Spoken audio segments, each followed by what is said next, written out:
ایک بہن نے پوچھا تھا کہ میرے شوہر کی ایک بغیر نکاح کے بیٹی ہے، اور تو کیا اس بچی کا مجھ پر یا میرے شوہر پر کچھ حق ہے؟ سوری، ذرا میرا گلا تھوڑا سا ڈسٹرب ہے۔ تو وہ کہتی ہیں اب میرے بیٹے کی شادی ہونے والی ہے، تو کیا میں اس لڑکی کو اگر نہ بلاؤں تو گناہ گار ہوں گی؟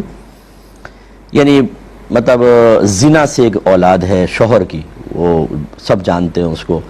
تو دیکھیں مسئلہ یہ ہوتا ہے کہ جو زانی شخص ہوتا ہے وہ اس لحاظ سے تو بیٹی کہلائے گی کہ یہ اس سے نکاح نہیں کر سکتا۔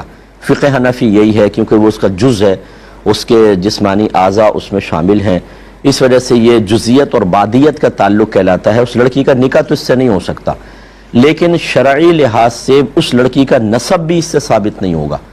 بروز قیامت وہ لڑکی اس باپ کے نام سے نہیں اٹھائی جائے گی، وہ صرف ماں کے نام سے اٹھائی جائے گی، اور اس کا نسب، زانی کا نسب جو ہے، سرکار نے فرمایا کہ زانی کے لیے پتھر ہے، اس کا نسب ثابت نہیں ہوتا، تو لہذا وہ بیٹی ہے ہی نہیں۔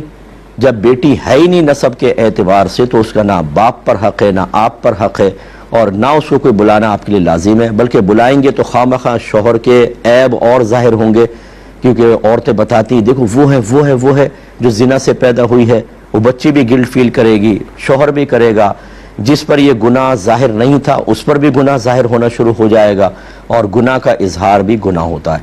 لہذا ہمارا تو مشورہ ہے کہ اگر حالات ٹھیک بھی ہوتے تب بھی نہ بلائیں اس کو، خواہ بدنامی سامنے آئے گی۔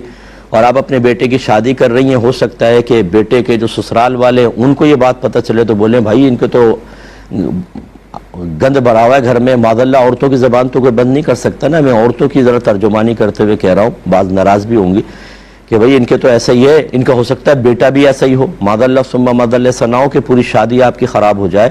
تو لہٰذا اس کو دھتکارے بھی نہیں، اس کو ڈانٹے ڈپٹے نہیں۔ میں نہیں کہہ رہا ہوں کہ اس بچی کے ساتھ کوئی آپ ناروا سلوک رکھیں، لیکن اس کا کوئی حق نہیں ہے۔ اگر شادی میں نہیں بلائیں گی تو کوئی گناہ نہیں ہوگا۔